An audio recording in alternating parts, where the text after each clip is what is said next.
Ana pasó la mano por el espejo empañado del baño y se miró con atención. Tenía apenas 32 años, pero en ese momento parecía de 37, si no más. Bajo sus ojos se dibujaban profundas ojeras, finas arrugas surcaban las comisuras, y aquel cabello que antes fuera su orgullo, brillante, abundante, perfectamente cuidado, colgaba ahora en mechones apagados, como si implorara una visita urgente al salón para un corte decente. Sin embargo, llevaba ya 2 meses posponiendo al peluquero. Había decidido reducir gastos mientras en el taller de Vitali reinaba la calma y cada rublo contaba. Él solo refunfuñaba por el alza en el precio de la gasolina, pero al final era ella quien realmente ajustaba el presupuesto. Su piso en Sochi, adquirido por Vitali mediante una hipoteca antes del matrimonio, distaba de ser lujoso, aunque tenía cierto encanto, una pequeña y acogedora sala, un dormitorio y un amplio balcón con vista al mar, además de una segunda habitación, todavía vacía, en la que Ana soñaba algún día ver una cuna. Sin embargo, en 8 años de matrimonio, Vitali siempre encontraba una excusa para aplazar la conversación sobre tener hijos. Primero eran demasiado jóvenes, luego decidió ampliar el taller, y más tarde llegó la crisis. Al terminar de aplicarse la crema, Ana vio el teléfono de su marido olvidado en la repisa del baño. Él regresaría en una hora y debía terminar la cena. Sin pensarlo demasiado, tomó el aparato, lo desbloqueó y frunció el ceño. En la pantalla se desplegaban notificaciones de WhatsApp. Vitali rara vez le enviaba mensajes desde el trabajo. Si necesitaba algo, solía llamarla. Aquello no era para ella. Se trataba de una conversación con un contacto guardado bajo el extraño nombre a la spa. Los dedos de Ana se detuvieron sobre la pantalla. ¿Debía leerlo? Siempre había creído que husmear en el teléfono del marido era cosa de mujeres desesperadas. ¿Quién demonios era esa ala? Tragó saliva con fuerza y empezó a leer. Te extraño, amor, no puedo esperar a mañana. ¿Tu esposa sigue en casa?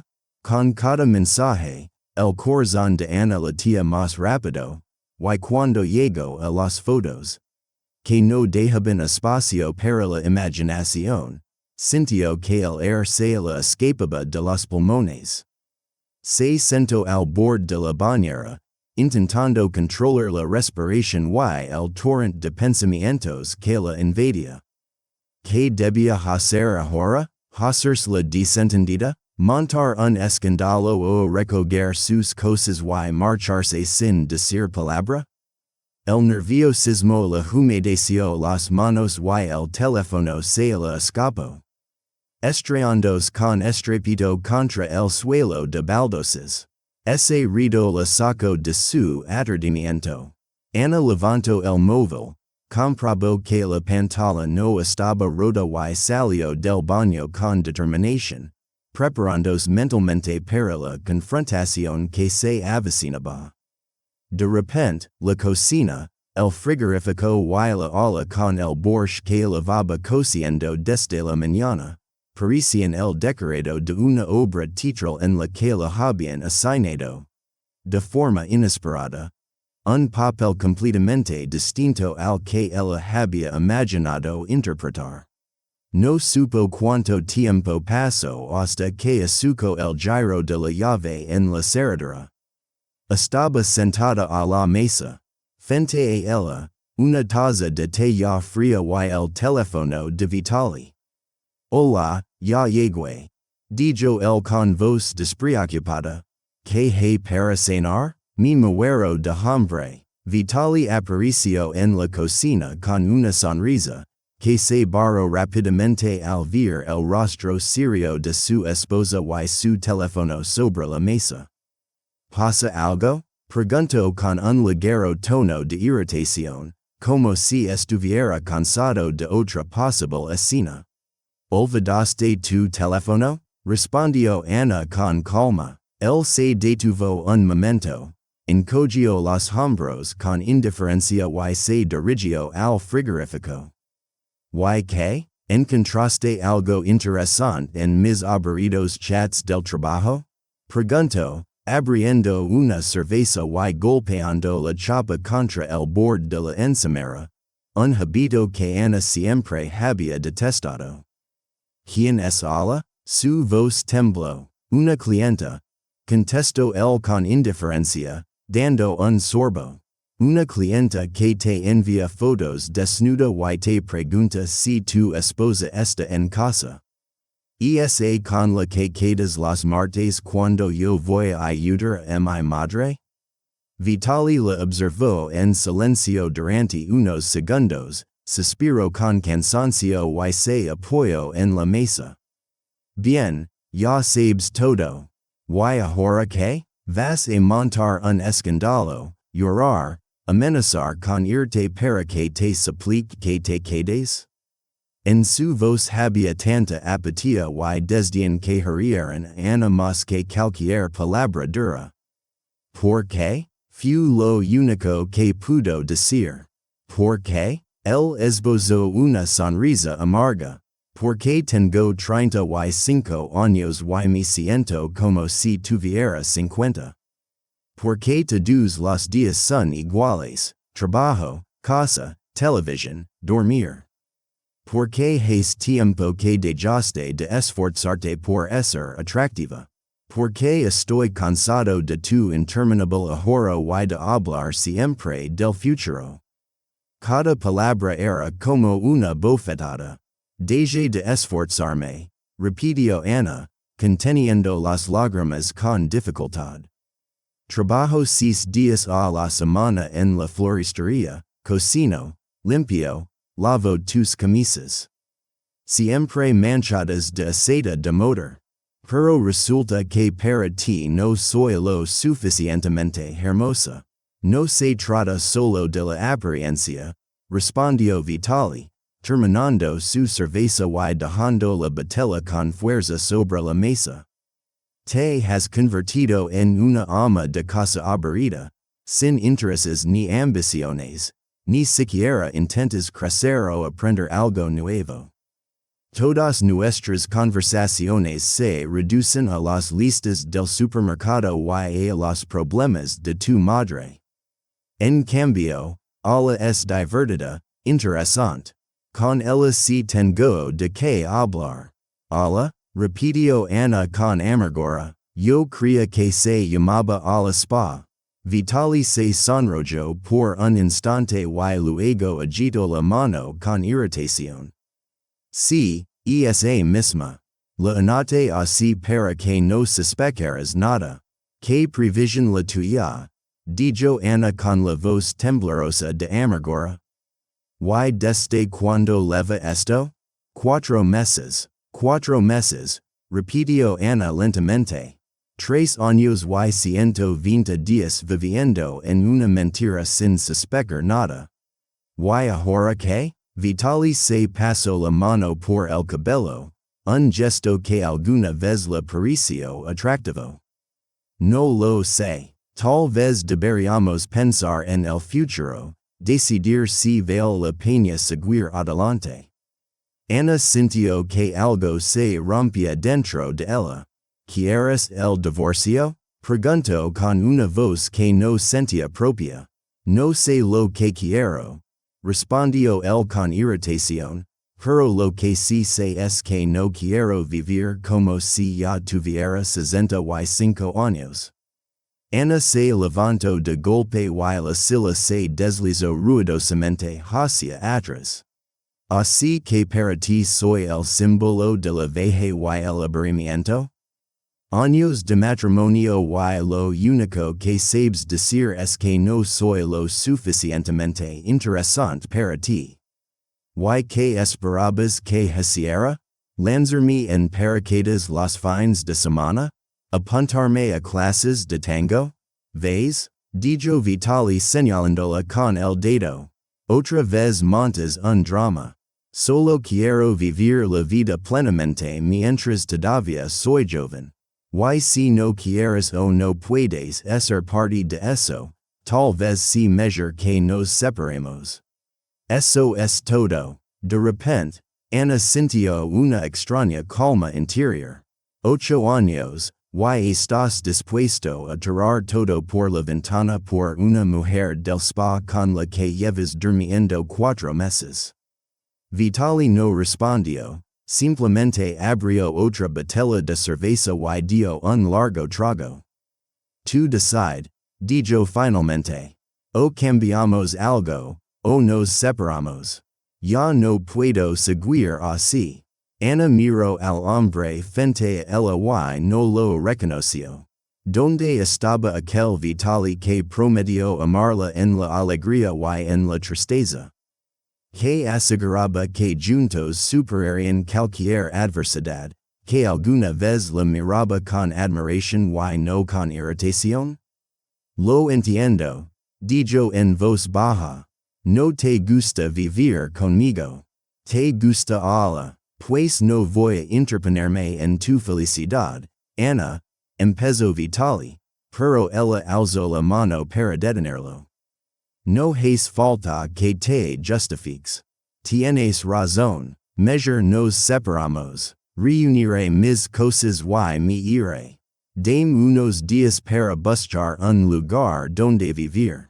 No te apresures. En su voz se percibía algo parecido a la pena. También puedes quedarte con el apartamento. Ana lo miró con incredulidad. Acabas de decir que quieres el divorcio porque ya no te interesó. Y ahora me ofreces quedarme a vivir contigo. No, Vitali, me voy hoy mismo, respondió ella, dándose la vuelta y dirigiéndose al dormitorio, sintiendo que cada paso le costaba un mundo. Detrás se oyó el sonido de otra botella abriéndose. Ana comenzó a guardar mecánicamente vestidos, blusas, faldas en la maleta. Todo le parecía absurdo. ¿Para qué quería ahora ropa bonita? ¿Para quién? ¿De verdad te vas? Preguntó Vitali al entrar en la habitación. No era una pregunta. Sí, contestó Ana sin volverse. ¿Y a dónde vas? A casa de Nastia. Ella no me echará. Vitali guardó silencio, observándola hacer las maletas. Cuando la maleta estuvo casi llena, dijo inesperadamente. Quizás así sí mejor para las dos. Ana se detuvo y se giró lentamente hacia él. ¿Mejor? ¿Destruyendo nuestra familia? ¿Familia? Vitali sonrió amargamente. ¿Qué familia, Ana? Ni siquiera tenemos hijos. ¿Por qué siempre encontrabas una excusa para aplazar esa conversación? La voz de Ana se elevó por primera vez esa noche. Yo quería hijos, una familia de verdad, y tú siempre pensabas solo en ti mismo. Vitali apretó los puños, centrado únicamente en sí mismo. ¿Quién trabajaba 12 horas al día para pagar este apartamento y todos los demás gastos? ¿Quién soportaba las constantes quejas de tu madre y tus interminables lamentos sobre la vida? Siempre te he apoyado, exclamó Ana. Incluso cuando tomabas decisiones equivocadas, cuando tu taller estuvo al borde de la quiebra. Pero tú nunca me dejaste olvidar eso. Cada vez me recordabas que apenas llegábamos a fin de mes. Era la verdad, y le dolió reconocerlo. Pero, ¿acaso no es eso lo que hacen las personas adultas y responsables? ¿No es acaso sensatas? ¿Sabes qué? Dijo Vitali bruscamente, quitados el anillo de bodas del dedo. Estoy harto de todo esto. Harto de ti, de tus constantes sermones, de tu insatisfacción perpetua. Arrojo el anhelo sobre la cama, junto a su maleta. Vete, murmuró, a partir de ahora eres libre para pensar solo en ti y en tus deseos. Y yo también. Ana miró el anhelo sobre la colca de un profundo azul, ese pequeño círculo dorado que simbolizaba promesas hechas y ahora rotas. Lentamente, se quitó su anillo y lo colocó junto al suyo. Está bien, dijo, sorprendida por la serenidad que sentía. Me iré, pero quiero que sepas que nunca dejé de amarte. Ni siquiera ahora. Vitali se volvió hacia la ventana, visiblemente tenso. Date prisa, dijo, no quiero pasar la noche mirando esto. Ana terminó de hacer las maletas en silencio. Cerró la maleta y echó un último vistazo a la habitación donde había vivido 8 años de su vida. En la comoda estaba su fotografía de boda. Tan felices, llenos de esperanza. ¿Qué salió mal? Susurró. Llamaré para recoger el resto de mis cosas, anunció, encaminándose hacia la puerta. Vitali no respondió, manteniendo la mirada fija en la ciudad nocturna. Ana se detuvo un instante en el umbral, esperando que él se girara y dijera que todo era un error. Pero él guardó silencio, y ella comprendió que todo había terminado realmente. Solo en el taxi camino a casa de Nastia, Ana se permitió finalmente llorar. Durante todo el trayecto, su cuerpo fue sacudido por sollozos incontrolables. El taxista la miró preocupado varias veces por el espejo retrovisor, pero no dijo nada. Cuando Ana llegó a casa de su amiga, se obligó a tranquilizarse, pagó el taxi y salió del vehículo. Nastia la recibió con los brazos abiertos y no hizo preguntas. Solo cuando la maleta estuvo en la habitación y Ana tenía frente a sí una taza de té caliente, Nastia preguntó con cautela. ¿Qué pasó? Ana le contó todo. La conversación de WhatsApp, la mujer del spa, como Vitali la acusó de carecer de ambiciones, el anillo abandonado y las últimas palabras crueles de su esposo. ¿Qué sinvergüenza? Se indignó Nastia. ¿Cómo pudo hacerte eso después de todo lo que hiciste por él? Ana encogió los hombros cansada. Quizá tenga razón, susurró. Tal vez me he vuelto aburrida, dejé de crecer. ¿Qué tontería? Replicó Nastia con determinación. Trabajas, cuidas la casa y a tu madre. Cuando esperaba que te pusieras a lanzarte en paracaídas o a tomar clases de ukulele? Ana esbozó una leve sonrisa. Ya no importa, todo terminó. Nuestro matrimonio se acabó. Ahora tengo que pensar en el futuro. Puedes quedarte aquí todo el tiempo que necesites, dijo Nastia apretando la mano. Mañana todo será distinto, ya verás. Pero el mañana no trajo alivio, ni el siguiente día, ni la semana entera. Ana iba a trabajar a la floristería, volvía a casa de Nastia, se acostaba y repetía la rutina una y otra vez. Casi no lloraba, solo sentía una extraña apatía, como si todo aquello no le estuviera sucediendo a ella. Al séptimo día, recibió un mensaje de la vecina. Vi a tu marido, ayudaba a una chica a subir sus cosas al apartamento. Ella va a vivir con ustedes. Ana miró la pantalla largo rato, apagó el teléfono y lo colocó boca abajo. Ala se había mudado con Vitali. Era el fin definitivo. El mes que pasó en el apartamento de Nastia se hizo interminable. Ana trabajaba, Preparaba la cena como muestra de gratitud y se acostaba temprano, mirando al techo durante horas. Nastia fue una amiga maravillosa, no hacía preguntas innecesarias ni intentaba animarla forzadamente. Simplemente estaba allí, pero aquella habitación con papel tapas floral y una cama estrecha era un refugio temporal, no un hogar. No puedes esconderte para siempre, le dijo Nastia una noche mientras lavaban los platos juntas.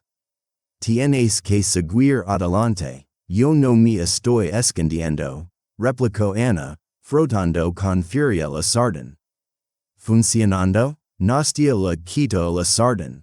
Pareces un robot, trabajo, casa, dormir, sin emociones, sin vida. ¿Y qué propones? ¿Ir a un club y buscar un nuevo marido? Primero encontrar un lugar propio, respondió Nastia, sacándose las manos con una toalla. Necesitas tu propio espacio para sanar. Ana suspiró profundamente. Nastia tenía razón, pero la idea de buscar un nuevo apartamento le provocaba una fatiga paralizante. No tengo fuerzas para eso, confesó. Entonces encuéntralas, replicó Nastia con firmeza. Vitali no mereces que te conviertas en una sombra por su culpa. Ana asintió en silencio, mirando pensativamente por la ventana. Las últimas palabras de Nastia la habían tocado. ¿Y si el problema no era solo el divorcio? Quizás, con los años, ella misma se había dejado percibir como alguien sin importancia. Tal vez, realmente había creído a Vitali cuando le decía que trabajar en una pequeña florería era una ocupación agradable, pero poco seria. Sacudió la cabeza con determinación. Está bien, lo intentaré. A la mañana siguiente, Ana se vistió con su mejor vestido color rosa suave, adornado con un bordado blanco en el cuello. Y se dirigió a Remo Dorado. La tienda estaba ubicada en un edificio histórico en el centro de la ciudad, con enormes vitrinas de cristal, y el interior parecía más una galería de arte que una florería común. Las flores frescas se combinaban con elegantes arreglos de flores secas, y en el centro del local había una pequeña fuente. ¿En qué puedo ayudarle? Preguntó una mujer elegante de mediana edad, impecablemente arreglada. He oído que necesitan un florista, dijo Ana, enderezando los hombros y tratando de parecer más segura de lo que realmente se sentía. Me gustaría postularme para el puesto. La mujer la miró evaluativamente. ¿Tiene experiencia en el ramo?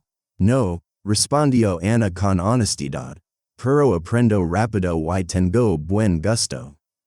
Eso es lo que todos dicen, sonrió ligeramente la mujer, pero en su mirada había más escepticismo cansado que burla.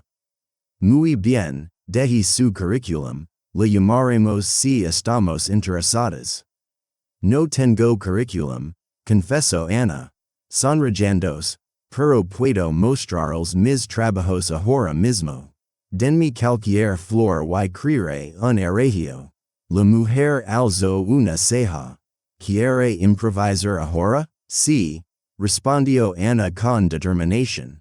Si no les gusta, me iré de inmediato para no hacerles perder tiempo. La mujer guardó silencio un instante, luego asintió y llamó. Marina, una joven con delantal salió del almacén. Tráeme, por favor, las rosas que llegaron esta mañana, eucalipto, un poco de helecho y unas alstromerias. Marina regresó a los pocos minutos con un ramo de flores.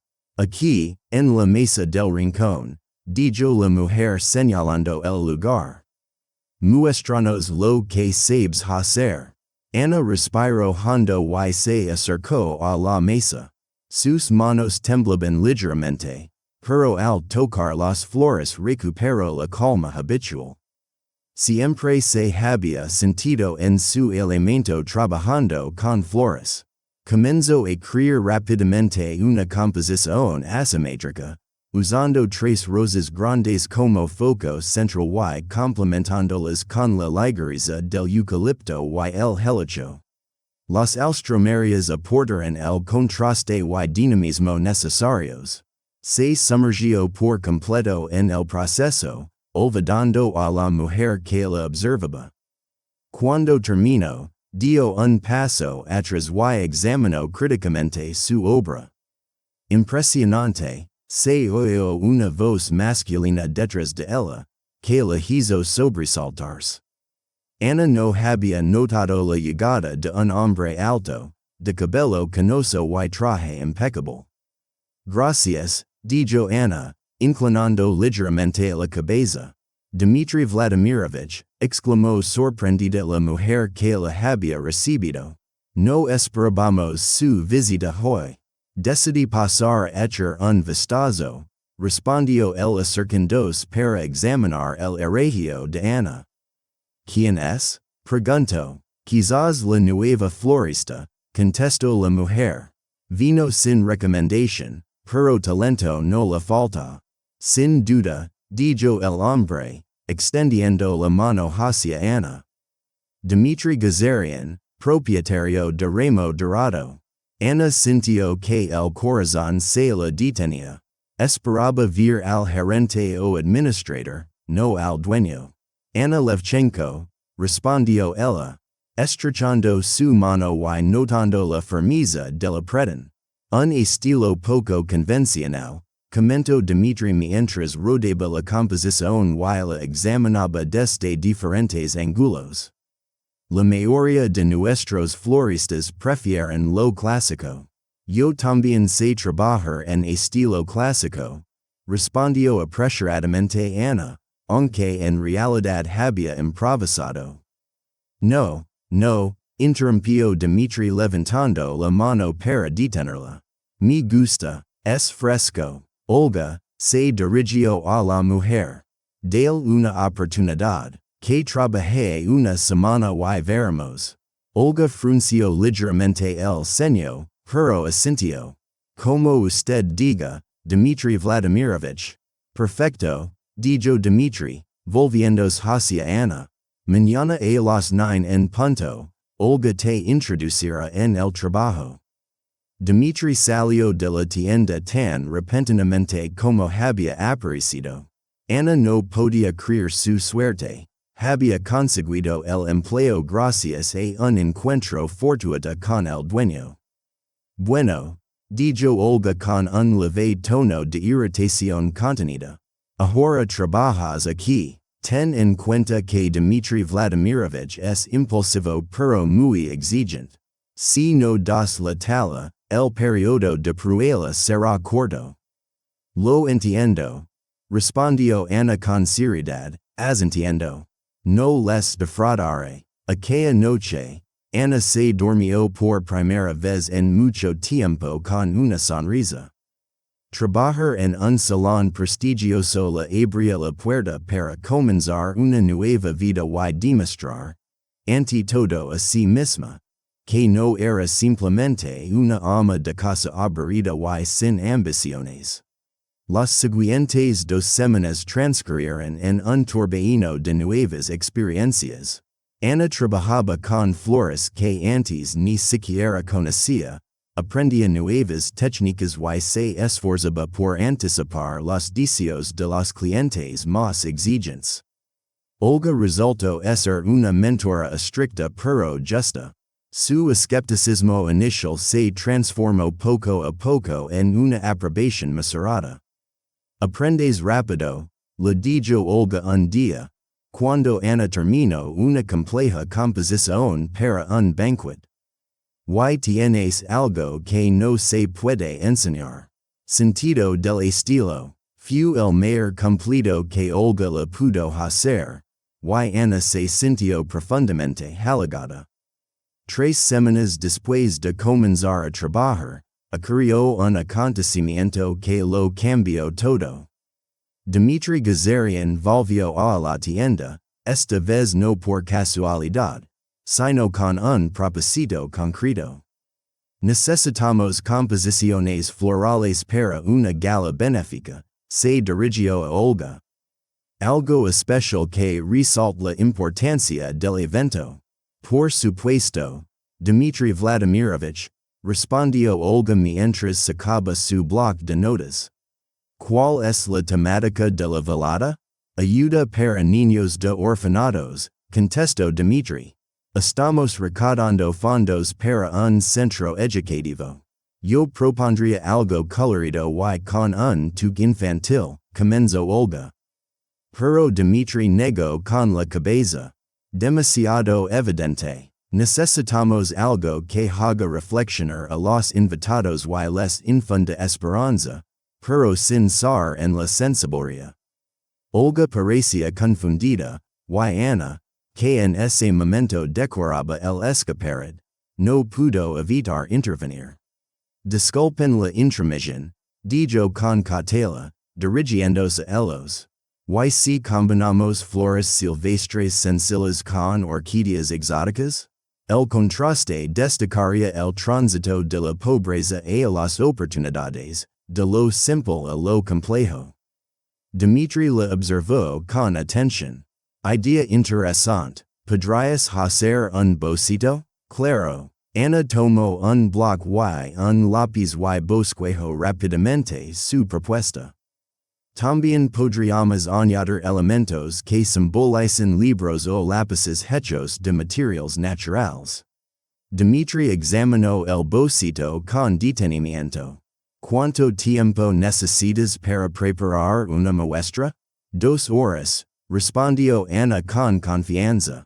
Perfecto, asintió Dmitry. Volveré en 2 horas. Olga, ayúdala con lo que necesite. Cuando Dmitry salió, Olga miró a Ana con una expresión ambivalente. Es arriesgado, pero te apoyaré. Vamos a hacer realidad tu idea. Durante las 2 horas siguientes, Ana trabajó con obsesión, seleccionando flores, experimentando con formas y texturas. Olga la observaba en silencio, sugiriendo materials solo de vez en cuando, pero dejando que Ana tomara todas las decisiones. Exactamente 2 horas después, Dmitry regresó, y para entonces la muestra estaba lista. Una composición de flores silvestres en forma de libro abierto, de cuya página brotaban orquídeas exóticas, simbolizando conocimiento y oportunidades. Dmitry se quedó mirando en silencio desde todos los ángulos, y finalmente sonrió Ana. Perfecto. ¿Cuántas de estas composiciones podrás preparar para el sábado? 15 grandes para el centro y 30 pequeñas para los meses, calculó Ana rápidamente. Maravilloso. Dmitry le entregó una tarjeta de presentación. Aquí tiene la dirección del hotel donde se llevará a cabo el evento. Le espero el sábado a las 4 de la tarde para la preparación, dijo, haciendo una pausa antes de añadir.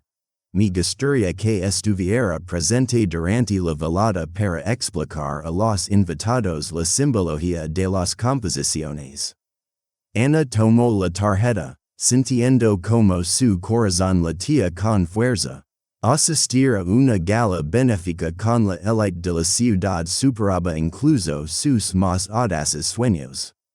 Por supuesto, Dmitry Vladimirovich, respondió Ana, esforzándose por sonar profesional. Estaré allí sin falta. La noche del sábado fue como un cuento de hadas. El hotel brillaba con luces deslumbrantes.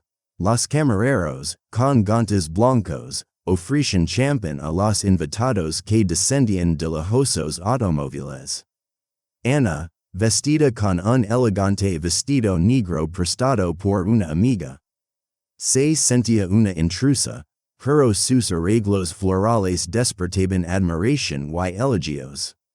Es obra suya? Preguntaban algunos asistentes. Al sentir Ana, seguían palabras de admiración y preguntas sobre el significado de las composiciones.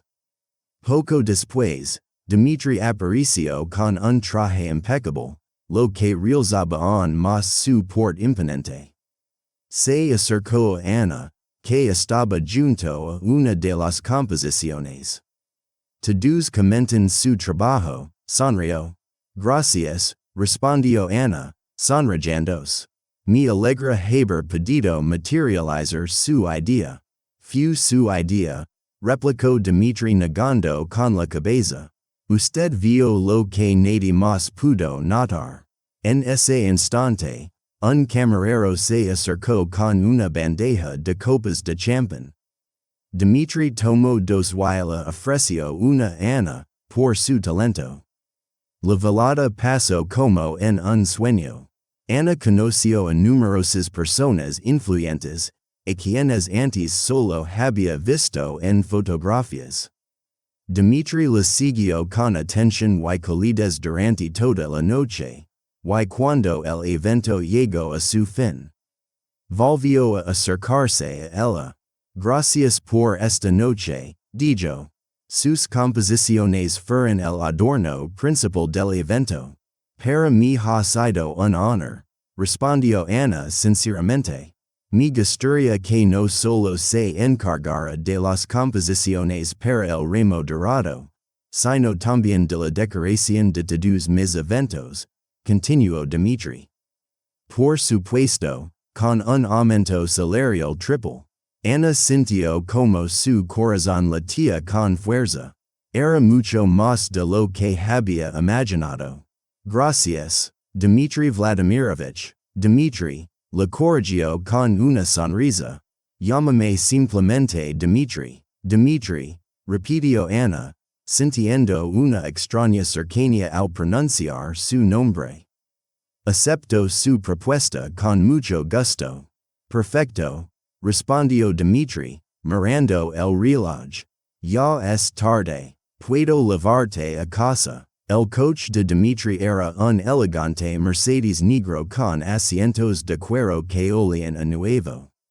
El chofer abrió la puerta para ella, y Ana se acomodó el vestido al entrar.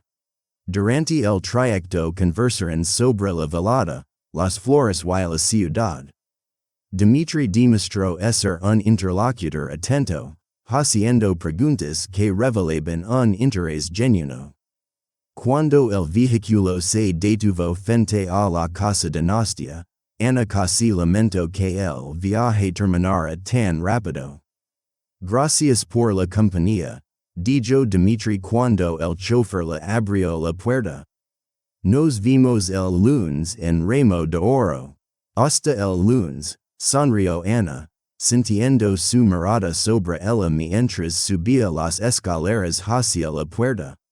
Nastia ya la esperaba en la sala, ansiosa por conocer los detalles. ¿Y cómo fue todo? Magnífico, respondió Ana, dejando caer el peso de la incredulidad sobre el sofá. Me ascendieron. Ahora seré responsable de toda la decoración floral en los eventos de Dmitri. Increíble, Nastia la abrazó con orgullo. Sabía que debías seguir adelante. Tenías razón, sonrió Ana recordando la mirada de Dmitri. La semana siguiente trabajó más que nunca, pero esa labor le traía felicidad. Creaba arreglos para diversos eventos, experimentaba con estilos y desplegaba su talento. Dmitri visitaba con frecuencia Remo de Oro, siempre encontrando tiempo para conversar con ella y conocer su opinión sobre diferentes proyectos. Poco a poco, sus charlas trascendieron lo laboral, empezaron a hablar de libros, películas y viajes. Ana descubría que Dmitri había enviudado hace 5 años. No tenía hijos, y su cadena de hoteles y restaurantes la había construido desde cero. Dos meses después de la cena benéfica, Dimitri la invitó a cenar. No fue una reunión de trabajo ni una discusión sobre algún proyecto, sino simplemente una cena en uno de sus restaurantes, en una mesa privada con vista al mar. Ana, dijo cuando trajeron el póster. Te valoro no solo como una talentosa florista, sino también como una mujer excepcional. ¿Puedo esperar que nuestra relación vaya más allá de lo profesional? Ana miró al hombre que tenía frente a ella, exitoso, seguro, pero con una vulnerabilidad inesperada en sus ojos, y sintió un calor en el pecho. Sí, respondió con sencillez. Me gustaría eso. Desde aquella noche, su relación comenzó a desarrollarse con una naturalidad sorprendente. Dimitri no apresuraba nada, siempre atento a sus sentimientos y límites. Cenaban en restaurantes tranquilos, pasaban por el malecón y conversaban mucho. Con él, Ana se sentía escuchada y comprendida, algo que con Vitaly le había faltado por completo. Un mes después, Dimitri le presentó a su familia, a su madre anciana y a dos hermanas, quienes la recibieron cálidamente y sin condescendencia. Haces que sí feliz, dijo la madre de Dimitri, apretando su mano con sus dedos arrugados. No lo he visto así desde la muerte de su esposa. 4 meses después de iniciar su relación, Ana se mudó del apartamento de Nastia a su propio piso pequeño en una buena zona, que Dimitri le ayudó a encontrar. Ella insistió en pagar el alquiler por sí misma, pues su nuevo ingreso se lo permitía. Eres una mujer admirable, dijo Dimitri al ver su apartamento. La mayoría en tu lugar esperaría que yo pagara todo. Valoro mi independencia, respondió Ana. Quiero estar contigo no por dependencia, sino porque estamos bien juntos. Dimitri le besó y esa noche, por primera vez, se quedó con ella. Su relación se profundizaba día a día.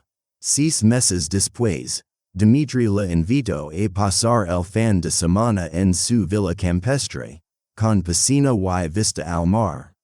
Después de la cena en la terraza bajo un cielo estrellado, él se retiró. Ana, en estos meses he comprendido que no quiero pasar ni un solo día sin ti. Has llenado mi vida de colores y alegría. ¿Quieres casarte conmigo? Ana miró el anillo con un brillante diamante y luego a los ojos de Dimitri, sintiendo que sus ojos se llenaban de lágrimas. Sí, dijo, extendiendo la mano. Me casaré contigo. La boda fue sencilla, a pesar de la fortuna de Dimitri. Solo asistieron amigos y familiares cercanos. La ceremonia tuvo lugar en una antigua iglesia del centro de la ciudad, y la cena de celebración se celebró en uno de los restaurantes de Dimitri. Ana insistió en crear personalmente todas las composiciones florales para la boda, dedicando toda la noche anterior a la ceremonia, poniendo en cada una de ellas todo su amor. Nastia fue la testigo y brillaba de felicidad por su amiga. Quien hubiera pensado, susurró mientras ayudaba a Ana a colocar el velo, que el día en que Vitaly te Echó De Casa sería el inicio del mejor capítulo de tu vida. Ana sonrió, recordando la cadena de eventos que le llevaron a ese momento, la separación de Vitaly, el trabajo en el ramo de oro, el encuentro con Dimitri. Todo parecía parte de un gran diseño que le había conducido hasta allí. La mudanza a la mansión de Dimitri sumergió a Ana en una realidad completamente nueva.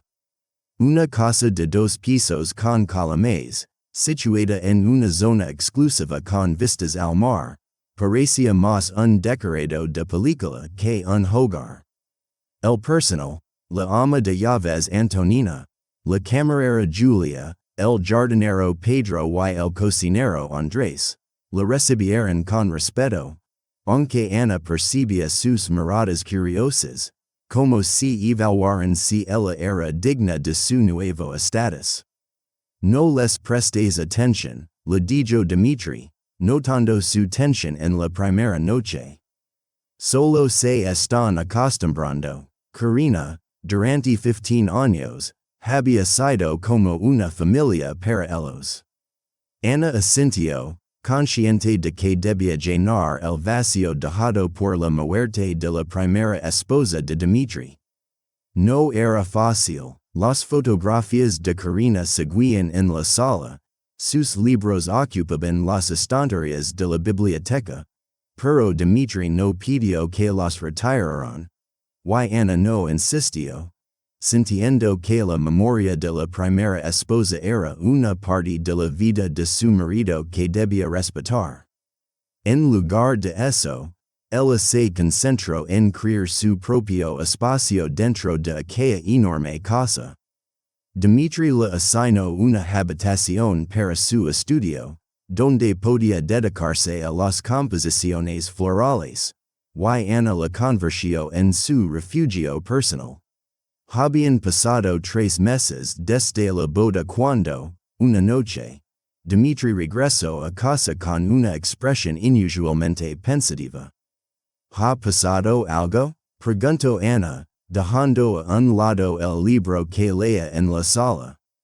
Dmitri se acercó a la barra, se sirvió un whisky y se sentó frente a ella. Me han nominado al premio empresario del año, dijo, girando el vaso entre las manos. Eso es maravilloso, exclamó Ana, pero notó que su esposo no compartía su entusiasmo. Sí, es un gran honor, murmuró Dmitri, pero también implica una atención mediática mucho mayor, entrevistas, ceremonias solemnes con cientos de invitados. ¿Y eso te preocupa? Se acercó Ana y se sentó junto a él, tomando su mano. ¿No estás acostumbrado a los eventos públicos? Sí, pero no a tanta exposición en mi vida privada. Apretó su mano con fuerza. Los periodistas ya comenzaron a hacer preguntas. Hoy recibí 3 llamadas indagando sobre nuestra boda y cómo nos conocemos. Ana sintió una punzada de inquietud. Nunca había buscado la notoriedad, y la idea de que los detalles de su vida, incluido el doloroso divorcio con Vitali, se hicieran públicos, le resultaba desagradable. ¿Qué les respondiste? Lo mínimo, respondió Dmitri, dando un sorbo a su whisky. Que nos conocemos gracias a tu trabajo y que la boda fue sencilla. Pero no se darán por vencidos fácilmente. La entrega del premio es en 2 meses y el interés en nosotros solo crecerá. Ana reflexionó. En todo ese tiempo había aprendido lo importante que era para Dmitri su empresa y cuánto había invertido en obras benéficas. Ese premio era un reconocimiento a su esfuerzo, y no podía permitir que sus temores opacaran ese momento. Lo superaremos, dijo con determinación. Estaré a tu lado en todas las entrevistas o me mantendré en segundo plano, si eso prefieres. Las semanas siguientes estuvieron colmadas de preparativos. Dmitri escribía su discurso, concedía entrevistas y posaba para una revista de negocios. Ana siempre estaba a su lado, ayudando a elegir trajes, revisando su discurso y brindando apoyo moral. Una noche, mientras trabajaban en el despacho, Dmitri se detuvo repentinamente y la miró con una expresión difícil de interpretar. ¿Qué sucede? Pregunto Ana, sintiendos un poco incomoda. Solo estaba pensando, dijo Dimitri con calma, en cómo ha cambiado mi vida desde que llegaste. Antes de ti, estaba completamente absorbido por el trabajo. Era mi manera de sobrellevar la pérdida de Karina. Funcionaba, pero no vivía realmente. Ana sintió que su corazón se encogía ante esas palabras. ¿Y ahora? Susurró. Ahora vuelvo a sentir alegría, respondió con sencillez. Me devolviste el deseo de vivir, y quiero que todo el mundo lo sepa. ¿A qué te refieres exactamente? Frunció el ceño Ana. Quiero hablar de ti en mi discurso, dijo Dimitri, de cómo transformaste mi vida, mi negocio, mi visión del mundo, pero solo si no te molesta. Ana sonrojada asintió. La idea de que Dimitri hablara de ella ante cientos de personas la intimidaba y a la vez la conmovía profundamente. No me importa, si es importante para ti, finalmente dijo. Lo es mucho, tomó Dimitri su mano. Eres mi talismán, con tu llegada, mi vida mejoró. Finalmente llegó el día de la ceremonia. El evento tuvo lugar en un teatro histórico en el centro de la ciudad. Ana lucía un vestido de noche verde oscuro, elegido personalmente por Dimitri, y en su cuello brillaba un collar de esmeraldas, regalo suyo esa misma mañana. Al bajar del coche, fueron recibidos por el destello de cientos de cámaras y los gritos de los periodistas. Dimitri condujo a Ana con seguridad, apoyándola por la cintura mientras caminaban por la alfombra roja. Dmitri Vladimirovich, aquí para una foto. Gritaban los fotógrafos, y Dimitri se detenía para posar con Ana, quien hacía un esfuerzo por mantener la compostura pese a su nerviosismo interior. Ana, ¿cómo se siente ser la esposa de un nominado? Gritó uno de los periodistas. Estoy muy orgullosa de mi esposo, respondió Ana con serenidad, sorprendida incluso por su propia compostura. Esta nominación era un merecido reconocimiento a su trabajo y talento. Dentro del teatro reinaba un ambiente más calmado pero igualmente impresionante. Allí se había congregado la élite empresarial de la ciudad y del país. Hombres con esmaquin, mujeres con vestidos de diseñadores, joyas deslumbrantes. Todo evidenciaba la trascendencia del momento. La ceremonia comenzó con el discurso del alcalde. Luego seguían las distintas nominaciones. La categoría de Dimitri, innovación en negocios y responsabilidad social, fue una de las últimas, y Ana percibía cómo crecía la tensión en su esposo. Todo saldrá bien, susurró, apretando su mano, cuando el presentador empezó a anunciar a los nominados. El ganador en la categoría de innovación en negocios y responsabilidad social es Dmitri Gazarian, por su enfoque revolucionario en la industria hotelera y su programa de formación para jóvenes provenientes de hogares infantiles hacia profesiones en el sector hotelero. La sala estalló en aplausos. Dmitri se quedó paralizado por un instante, sin poder creer lo que sucedía. Luego se volvió hacia Ana, la besó brevemente y subió al escenario bajo una ovación ensordecedora. Ana observaba a su esposo recibir el trofeo, y su corazón se llenaba de orgullo. Lo había visto en muchas facetas, un empresario seguro de sí mismo, un esposo atento, un filántropo generoso. Pero en ese momento, bajo las luces del escenario, parecía especialmente imponente. Dmitri agradeció a los organizadores. Al jurado y al personal, y luego pronuncio unas palabras que hicieron que Ana se quedara helada. Finalmente, quiero agradecer a la persona más importante en mi vida, mi esposa Ana. Él la miró fijamente a los ojos, y todas las miradas del auditorio se dirigieron hacia ella. Hace año y medio perdí el interés por mi negocio. Tras la muerte de mi primera esposa, vivía en automático.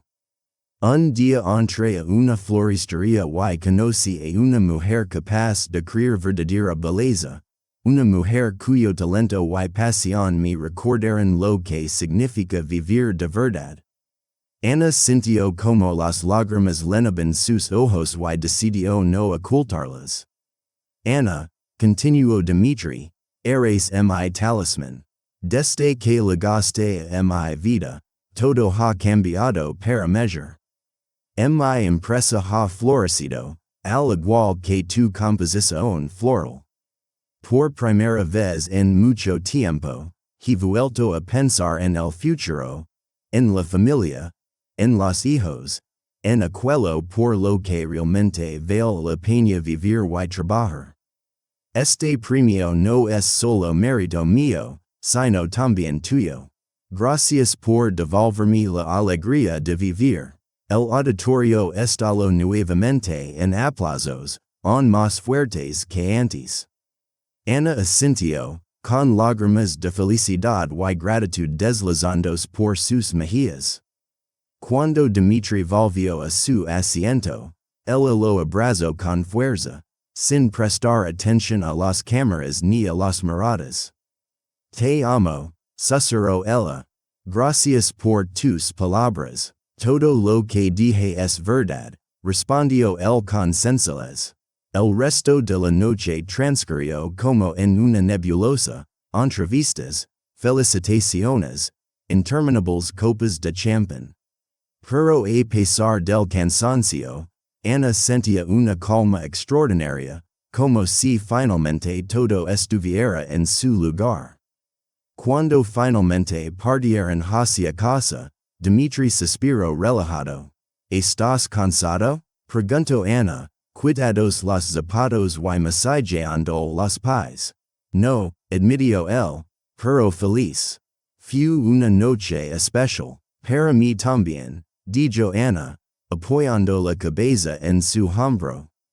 Tu discurso fue maravilloso. Hablé desde el corazón, respondió Dmitri abrazándola. Sabes, no planeaba hablar de la familia ni de los hijos. Simplemente salió. Me alegra que lo hicieras, sonrió Ana. Hace tiempo que lo pienso también. Dmitri parecía sorprendido. Nunca me lo habías mencionado. No quería presionarte, confesó Ana. Sabía que tú y Karina no tuvieron hijos y no estaba segura si eso era algo que querías. Lo intentamos, dijo Dmitri en voz baja, pero no funcionó. Después Karina se enfermó y dejamos de intentarlo. Pensé que había perdido mi oportunidad, pero contigo vuelvo a soñar con un futuro. Ana lo besó, sintiendo como su corazón se llenaba de amor. En ese instante, todas las dudas, temores y recuerdos del pasado, de Vitaly y su traición, parecían lejanos y insignificantes. Ella estaba justo donde debía estar, junto al hombre que la valoraba, la amaba y reconocía abiertamente su importancia en su vida. Mientras tanto, Vitaly miraba la rueda del coche suspendida en el elevador hidráulico y se frotaba los ojos. Él llevaba ya 4 horas lidiando con un solo coche. Hace poco habría terminado el trabajo en una hora, pero hoy todo se le escapaba de las manos. Jefe, terminé con el Renault, dijo su asistente Miguel asomados al taller. ¿Necesita algo más? Vitaly negó con la cabeza. No, por hoy es todo.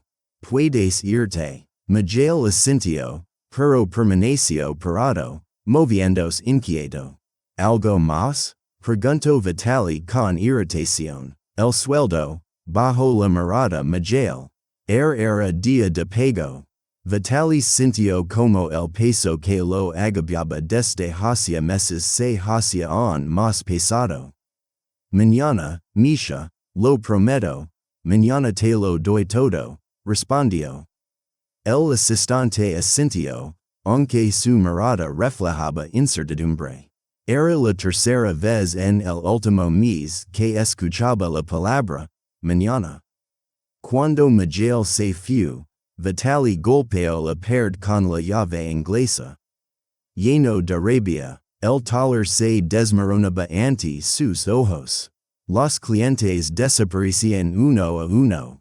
Al principio pensó que era temporal, por la crisis, pero la verdad era mucho más simple y dolorosa.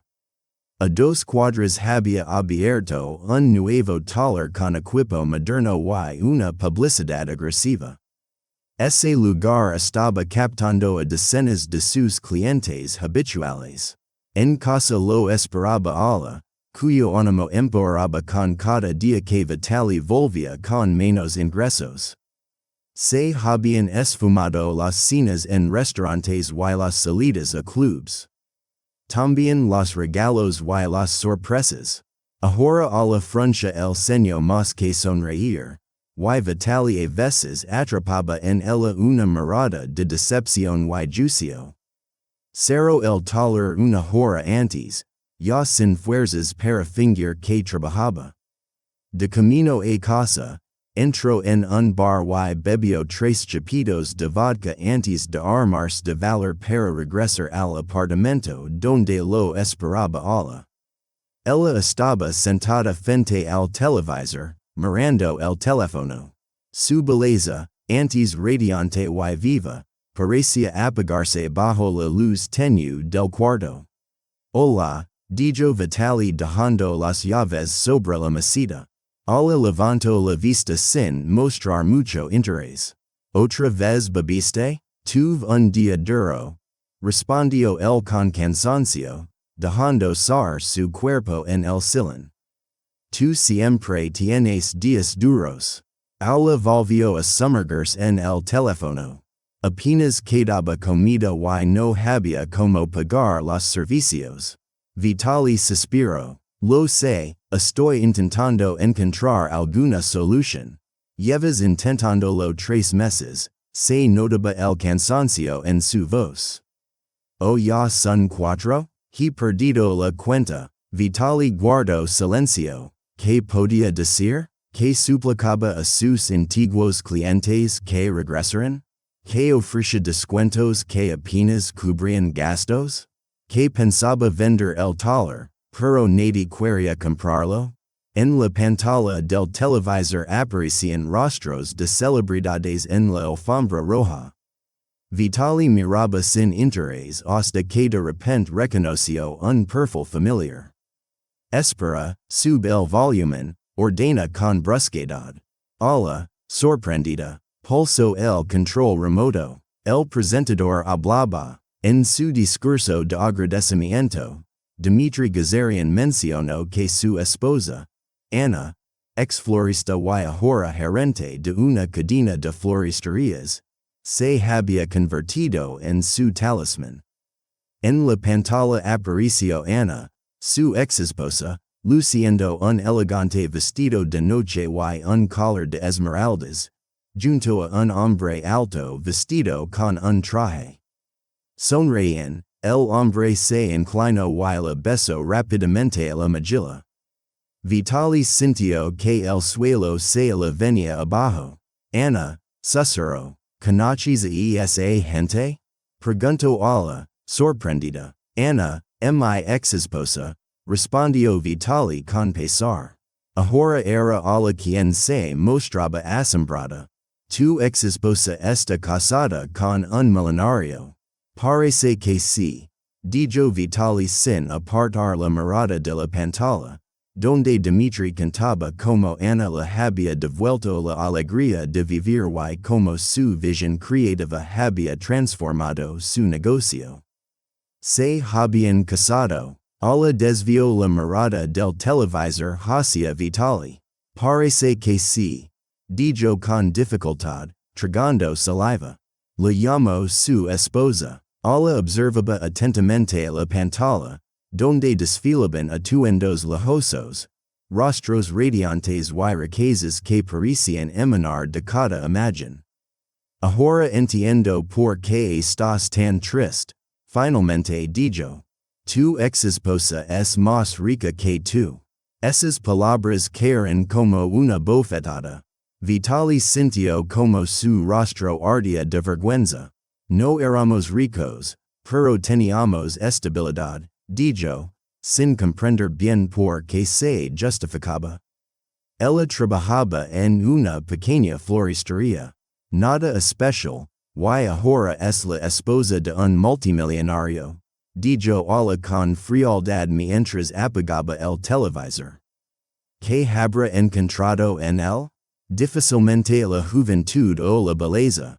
Su tono era sarcástico, casi cargado de resentimiento, y Vitali inesperadamente sintió una punzada de pena por Ana.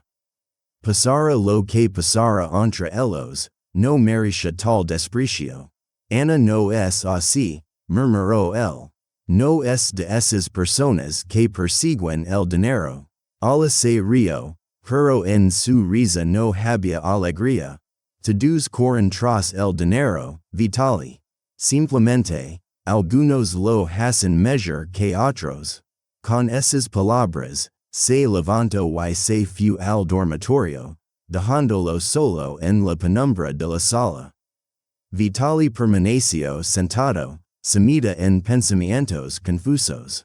Ana y ese milenario. Ana en un vestido de gala en la alfombra roja. Ana, llamada talismán de la suerte. ¿Cómo pudo pasar esto? Tomó el teléfono y abrió Facebook. No eran amigos, la había eliminado tras el divorcio. Pero quizá su perfil era público. Al encontrarla, solo vio unas pocas fotos de ramos y algunos selfies. Nada que mostrara su nueva vida. Cambió a Instagram, luego a Twitter, ni rastro de Ana. Finalmente, buscó su nombre completo en Internet y encontró decenas de resultados, artículos en revistas de negocios, fotos de eventos benéficos, entrevistas.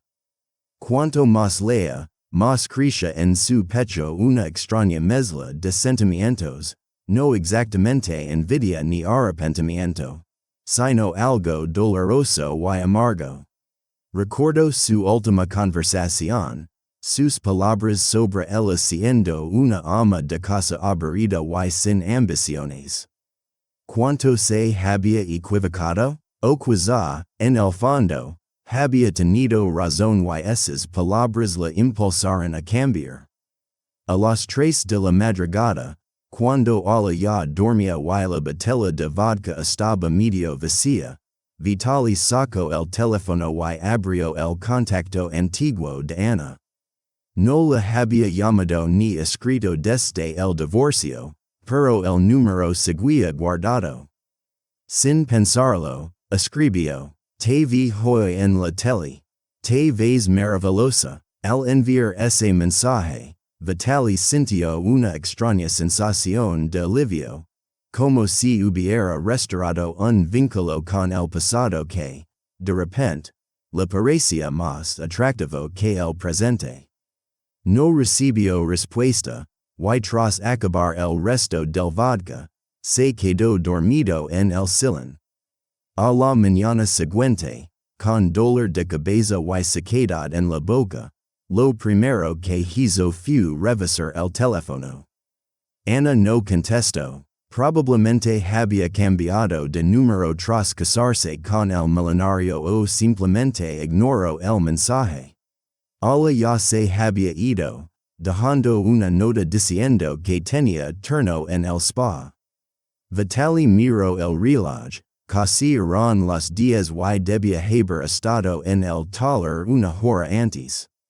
Frunció el ceño, se dio una ducha fría y se apresuró a ir al trabajo. El día transcurrió con agonizante lentitud. Había pocos clientes y, la mayor parte del tiempo, Vitaly se sentaba frente a su escritorio intentando poner en orden las cuentas y los impuestos, pero sus pensamientos volvían una y otra vez a Ana y a su nueva vida. Tan contrastante con la suya, al ser la tarde, cuando ya se disponía a cerrar el taller, sintió vibrar el teléfono en su bolsillo. Era un mensaje de un número desconocido. Vitaly, soy Ana. Parece que todavía tienes mi número antiguo.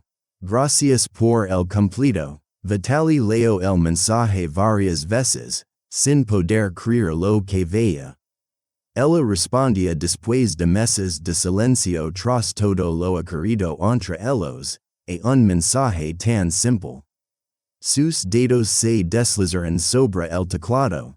No esperaba respuesta. Me alegra sinceramente tu éxito. Envió el mensaje y contuvo la respiración esperando una contestación. Minutos después llegó otro texto. Gracias. Espero que tú también estés bien. La formalidad de la respuesta lo hirió. ¿Qué esperaba? Una conversación amistosa después de todo lo que le había dicho? Te vi en la televisión y no podía creer lo que veía. Te has convertido en toda una mujer de negocios y te casaste con un hombre rico. ¿Cómo lo lograste? Pulso enviar y de inmediato se arrepintió. Su mensaje sonaba a envidia, casi a reproche. La respuesta no fue inmediata. Ya había cerrado el taller y caminaba hacia su casa cuando el teléfono volvió a vibrar. Conocí a una buena persona que creo en mí. Es muy sencillo. Debo irme, Vitaly. Te deseo lo mejor. Vitaly leyó el mensaje varias veces, sintiendo una mezcla extraña de emociones, rabia contra el destino, contra sí mismo, contra Ana. Arrepentimiento por lo que pudo ser si no hubiera sido tan necio, y algo indefinible más. Nostalgia por aquellos tiempos en que la vida parecía más sencilla y clara. Espera, escribió rápidamente. Quedemos para tomar un café. Tengo algo que contarte. No recibió respuesta, y Vitaly, al volver a casa, revisaba nerviosamente el teléfono cada pocos minutos. Aún no había regresado del trabajo, así que abrió otra botella de vodka para hacer más llevadera la espera. Cerca de la medianoche, cuando Ala ya dormía profundamente y la botella estaba vacía, Ana seguía sin responder. Bajo el efecto del alcohol y la frustración, Vitaly envió otro mensaje. Ahora te crees demasiado buena para mí. Ni siquiera puedes contestar. Después de enviarlo, sintió una oscura satisfacción que pronto fue reemplazada por la vergüenza. ¿Qué estaba haciendo? ¿Por qué escribía a alguien que ya no era parte de su vida? A la mañana siguiente, al revisar el teléfono, vio que Ana había leído el mensaje pero no había respondido. Ese silencio era más elocuente que cualquier palabra, y Vitaly sintió como la ira volvía a arder en su interior. Pasó el día sin poder concentrarse en el trabajo, obsesionado con la idea de que Ana lo ignoraba y se reía de él en su lujosa casa junto a su nuevo esposo. Por la noche, después de beber más, envió un nuevo mensaje. Siempre supe que eras calculadora. Encontraste a un viejo milenario que cayó rendido ante tu imagen de mujer modesta y decente. ¿Será que él sabe que te casaste con él por dinero? Al instante, se arrepintió. Era injusto y cruel. Esa no era la Ana que él conocía. Pero el mensaje ya había sido enviado. Los días siguientes se convirtieron en un extraño ritual. Durante el día, Vitaly trabajaba. Por la noche bebía y enviaba mensajes a Ana. A veces disculpándose, otras acusándola. Ella no respondía, pero él podía ver que leía cada uno. Vitaly comenzó a investigar sobre Dmitry Gazarian, su negocio y su pasado. Descubrió que Dmitry había quedado viudo hace 5 años y que su cadena de hoteles y restaurantes era considerada una de las más exitosas. Cuanto más aprendía, más obsesivo se volvía. 2 semanas después de enviar el primer mensaje, tras un día especialmente duro en el que tuvo que decirle a Miguel que ya no podía pagarle el sueldo completo, Vitaly le escribió a Ana. ¿Crees que ahora estás segura, que te has vuelto intocable? Te equivocas, puedo encontrarte si quiero. No era una amenaza, al menos él no lo percibía así. Eran palabras incoherentes de un hombre borracho que había perdido el control de su vida. Pero para Ana sonaron diferente. El día siguiente sonó un teléfono con un número desconocido. Vitaly contestó, esperando escuchar a otro acreedor, pero en su lugar escuchó una voz masculina calmada. Vitaly, habla Dmitry Gazarian, esposo de Ana. Un escalofrío recorrió su cuerpo. ¿En qué puedo ayudarte? Preguntó intentando mostrarse indiferente. Vi tus mensajes, dijo Dmitry con frialdad. Ana me los mostró cuando le pregunté por qué estaba tan alterada. Vitaly guardó silencio, sin saber qué responder. No entiendo qué intentas probar, continuó Dmitry con tono cortante. Pero esto termina hoy. Si recibo otro mensaje, presentaré una denuncia por acoso. Ya tengo capturas de pantalla de todos tus mensajes. El abogado está listo. Según el artículo 119 del Código Penal, abrirán el caso más rápido de lo que puedas inventar una nueva excusa. No le estoy acusando, balbuceó Vitaly. Solo quería hablar, encontrarte si quiero. ¿Qué forma tan extraña de iniciar una conversación? ¿No crees? Dijo Dmitry secamente. No amenacé a nadie, intentó justificarse Vitaly. No me importa lo que tú quisieras decir, le cortó bruscamente Dmitry. Lo importante es como lo percibió mi esposa. Ella está asustada, y si crees que voy a permitir que alguien la intimide, estás muy equivocado. Con estas palabras, Dmitry colgó, dejando a Vitaly con el teléfono en la mano, sintiéndose humillado y miserable. Por la noche, al llegar a casa, encontró a Ala recogiendo sus cosas. ¿Qué está pasando? Preguntó, aunque ya conocía la respuesta. Me voy, respondió ella con lacónica firmeza. Bebes cada noche, tu negocio se demerona y estás obsesionado con tu ex-esposa. No deja mi ex por esto. Vitaly observaba cómo recogía sus cosas y sentía un extraño vacío en su interior. Debería haber suplicado que se quedara, prometer cambiar, decirle que la amaba, pero las palabras no brotaban. Quizá porque ambos sabían que no era verdad. Cuando Ala se marchó, Vitaly se sentó en el sofá y por primera vez en mucho tiempo no buscó la batalla. En cambio, quedó mirando al vacío de su apartamento, reflexionando sobre su vida, que se desmoronaba como un castillo de naipes. Ana tenía razón al rechazar su encuentro. Tenía una nueva vida, un nuevo esposo que se preocupaba tanto por ella que incluso llamó personalmente a su ex. Ella era feliz, que le quedaba a él, un negocio en ruinas, una mujer que se alejaba de él, soledad y vodka. Al despertar, Vitaly experimentó una claridad que no sentía desde hacía mucho. Sabía lo que debía hacer. Tenía que ver a Ana en persona, hablar con ella, asegurarse de que realmente era feliz, que estaba bien, pedir perdón por su conducta y, finalmente, dejar atrás el pasado. Sabía que era una locura, especialmente tras la llamada de Dmitri, y que era lo último que debería hacer, pero también entendía que no podría avanzar hasta hacerlo. Aquella mañana comenzó con dolor de cabeza y un silencio ensordecedor en el apartamento.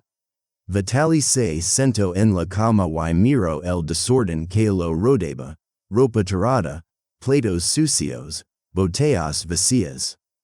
Había pasado una semana desde que ella se había ido, pero el apartamento parecía abandonado desde hacía meses. Mecánicamente tomó el teléfono para revisar mensajes de Ana, aunque sabía que no habría ninguno. Desde la llamada de Dmitri no la había escrito, pero cada día buscaba algún indicio. Ese día decidió poner fin a todo. Ya había conseguido información sobre la mansión de Gazarian. La propiedad había sido descrita en una revista como la joya de la costa, con fotos de la fachada y el terreno, y una ubicación aproximada. Eso era suficiente. Vitaly conocía el barrio y podía encontrar fácilmente la casa. Después de ducharse, afeítarse por primera vez en días y ponerse su mejor camisa, se miró al espejo. Su rostro demacrado, las ojeras oscuras bajo los ojos, las nuevas arrugas en la frente. Cuando había envejecido tanto, hoy decidió no ir al taller. Llamó a Miguel diciendo que no se sentía bien. En realidad, llevaba una semana pensando en cerrar el negocio. Los competidores le habían arrebatado a los clientes, las dudas aumentaban y no había perspectivas. Quizás era momento de empezar de nuevo, pero primero debía lidiar con el pasado. En el armario quedaba medio botella de vodka. Vitaly la miró dudoso. Por un lado, un poco de valor no le vendría mal, pero por otro, quería mantener la mente despejada. Para la conversación dio un pequeño trago directo de la botella para calmar los nervios. Vitaly llamó un taxi hacia la zona exclusiva donde se encontraba la mansión de Dmitri. Miraba por la ventana reflexionando sobre el contraste entre su vida y la de Ana. Sochi parecía dividida en dos partes. Barrios deteriorados donde él arreglaba autos viejos por poco dinero, y relucientes edificios nuevos y mansiones en la costa, donde ahora vivía Ana con su multimillonario. Cuando el taxi paró al inicio de una lujosa calle que conducía al mar, Vitaly pegó y bajó. Decidió caminar para no levantar sospechas. La zona siempre había sido prestigiosa, pero ahora le parecía especialmente impresionante. Enormes mansiones se ocultaban tras altos muros y abundante vegetación. Por los calles circulaban autos caros. De vez en cuando, se veía a residentes elegantes o al personal de servicio. Después de 20 minutos de búsqueda encontró la mansión deseada, un edificio blanco de 2 pisos con columnas, escondido tras una verja alta y árboles. Junto a la entrada había un puesto de guardia con videovigilancia. Era imposible acercarse sin ser visto. Vitali se detuvo al otro lado de la calle y comenzó a observar. En el puesto había un guardia que miraba el teléfono. La puerta estaba cerrada y junto colgaba un interfono. ¿Y ahora qué? Simplemente acercarse, pulsar el botón y decir que era el ex esposo de Ana y que quería hablar con ella.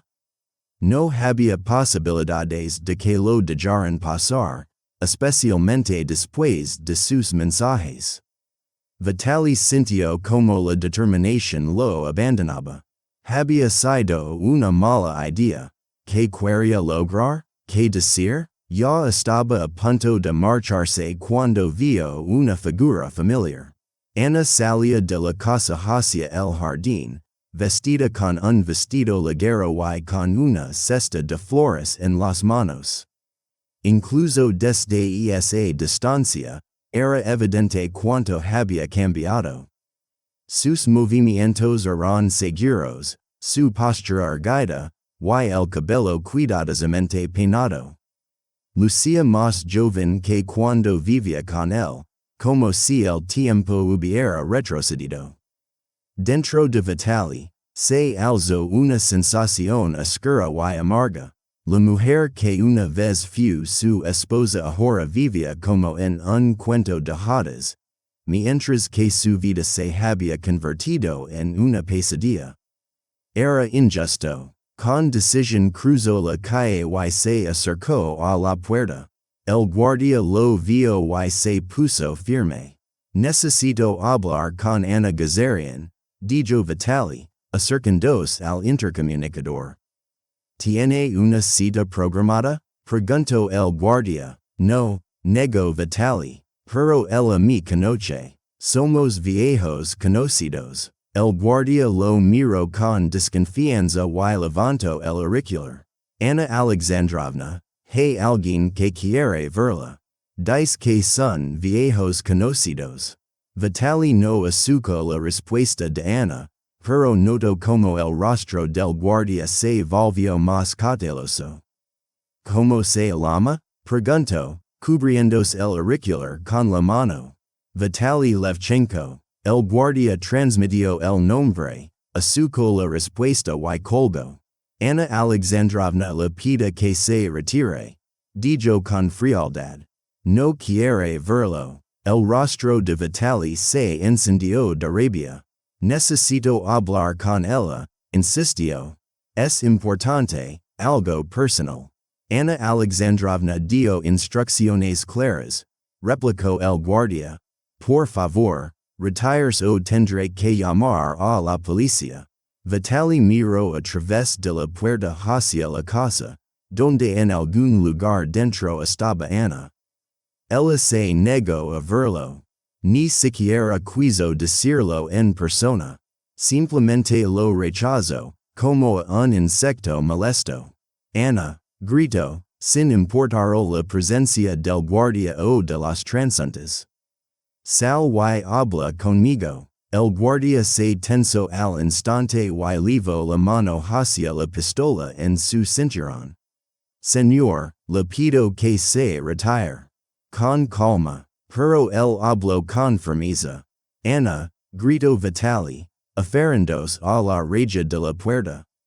No puedes simplemente borrarme de tu vida. Estuvimos casados 8 años. Al menos merezca que hablemos. El guardia habló algo por la radio, y en pocos segundos 2 hombres más con uniforme salieron de la casa y se dirigieron rápidamente hacia la puerta. Última advertencia, dijo el primero. Veis o lo sacaremos por la fuerza. Que ella salga y me lo diga a la cara, respondió Vitali. Perdiendo el control, todas las emociones acumuladas durante meses, amargura, envidia, desilusión, soledad, estallaron. Siempre fue una cobarde, escondiéndose tras el dinero de su viejo marido, vocifera. Las puertas se abrieron y 2 guardias más salieron a la calle. Eran corpulentos y se mostraban profesionales. Uno de ellos puso la mano sobre el hombro de Vitali. Vamos, señor, no cause problemas. No me toque, gritó Vitali apartando la mano. Tengo derecho a estar aquí. Está alterando el orden público y claramente está ebrio. Respondió el guardia con calma. No estoy borracho, retrocedió Vitali un paso. Un trago por la mañana no cuenta. Solo quiero hablar con Ana. En ese instante, Ana apareció en la puerta de la casa. Desde lejos, Vitali pudo notar su nerviosismo. Apretaba los bordes de su vestido y sus hombros estaban tensos. A su lado, de pie, estaba un hombre alto, impecablemente vestido, Dmitry Gazarian en persona. Ana, exclamó Vitali, sintiendo un destello de esperanza. Por favor, dame 5 minutos. Dmitry habló algo con Ana, luego se dirigió hacia la puerta dejando ella en el umbral. Su rostro era sereno, pero sus ojos reflejaban furia. Los guardias se apartaron para dejarlo pasar. Señor Levchenko, dijo Dmitry con frialdad, deteniéndose frente a Vitali. Le dejé claro durante nuestra llamada telefónica que deba dejar de molestar a mi esposa. Quiero hablar con ella, no con usted, replicó Vitali. Aunque su seguridad comenzaba a desvanecerse bajo la mirada penetrante de Dmitry. Mi esposa no desea hablar con usted ni ahora ni nunca, respondió Dmitry con tono glacial. Si tiene cuestiones legales, diríjase a nuestro abogado. ¿Qué otras cuestiones legales? Respondió Vitali con una amarga sonrisa. Solo quiero hablar con la mujer con la que viví 8 años. ¿Qué temen? ¿Que ella joya de usted al darse cuenta del error que cometió? La comisura de los labios de Dmitry se contrajo, pero mantuvo la compostura. Señor Levchenko, dijo en voz baja, solo para que Vitali escuchara. Sé más de usted de lo que cree. Sé de su taller arruinado, de sus dudas, de cómo ala lo dejó. Sé que vive cada noche y manda mensajes ofensivos a mi esposa. Usted es un patético fracasado que no supo valorar a la mujer a su lado. Ahora que ella es feliz sin usted, no puede aceptarlo. Cada palabra de Dmitry fue como un latigazo. Vitali sintió como su rostro se ruborizaba por la vergüenza. La rabia y la amarga verdad de que Dmitry tenía razón. No saben nada de nosotros, murmuró con dificultad. Sé lo suficiente, replicó Dmitry dando un paso adelante.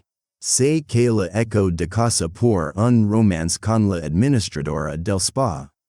Sé que le lanzó el anillo de bodas en la cara y la ordena que se fuera. Sé que le llamaba una aburrida ama de casa sin ambiciones. Vitali guardó silencio. Ana le había contado todo a su esposo. Ahora escuche con atención, continuó Dmitry con voz severa. Se irá de aquí de inmediato y nunca más volverá a escribir, llamar o acercarse a mi esposa. Si viola esta orden, presentaré una denuncia por amenazas y me aseguraré de que reciba el castigo máximo. Hizo una pausa y añadió con firmeza. Si eso no le detiene, tengo otros medios para resolver esto, medios que las autoridades nunca sabrán. Un escalofrío recorrió la espalda de Vitali. No era una amenaza vacía. Frente a él había un hombre con poder, dinero y contactos dispuesto a proteger a su esposa a cualquier costo. De pronto, fuertes manos de los guardias se aferraron a sus hombros. No me toquen, gritó, tratando de liberarse. Me iré yo mismo, pero la prisa se hizo más firme. Vitali intento escapar, pero las guardias lo sujetaren con fuerza. En un momento perdió el equilibrio y los tres cayeron al asfalto, entrelazados en una lucha desesperada con brazos y piernas. Vitali sintió un dolor agudo. Cayó de cara contra la acera y percibió como se le había partido la ceja y algo crujió en su muñeca. Que intentaba usar para amortiguar la caída. Basta, intervino la voz de Dmitri, empuñando sobre el rido. Suéltelo. Los guardias se levantaron, dejando a Vitali tendido en el suelo. Él se incorporó lentamente, palpándose la ceja cortada, con los dedos manchados de sangre. ¿Viste esto? Dijo con voz ronca, mirando a Dmitri. Me atacaron. Voy a demandarlos. ¿Por qué motivo? Preguntó Dmitri con frialdad. Por defender mi propiedad privada de un intruso ebrio. Tenemos grabaciones de las cámaras donde se ve claramente cómo se resistía cuando le pedimos que se fuera y cómo insultaba a los guardias y a los dueños de la casa.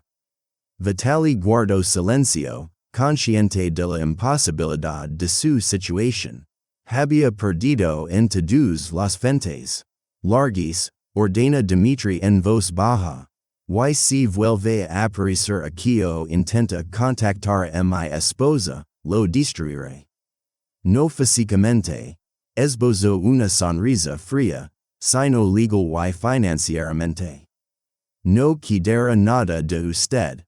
Vitali se levantó con lentitud, sintiendo el dolor en todo su cuerpo.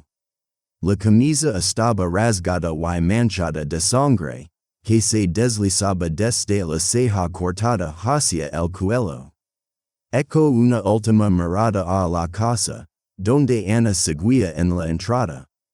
Ella lo miraba sin rastro de ira ni odio, solo con lástima. Eso fue lo peor de todo. Se dio la vuelta y se alejó acompañado por dos guardias, que caminaban en silencio, listos para intervenir en cualquier momento.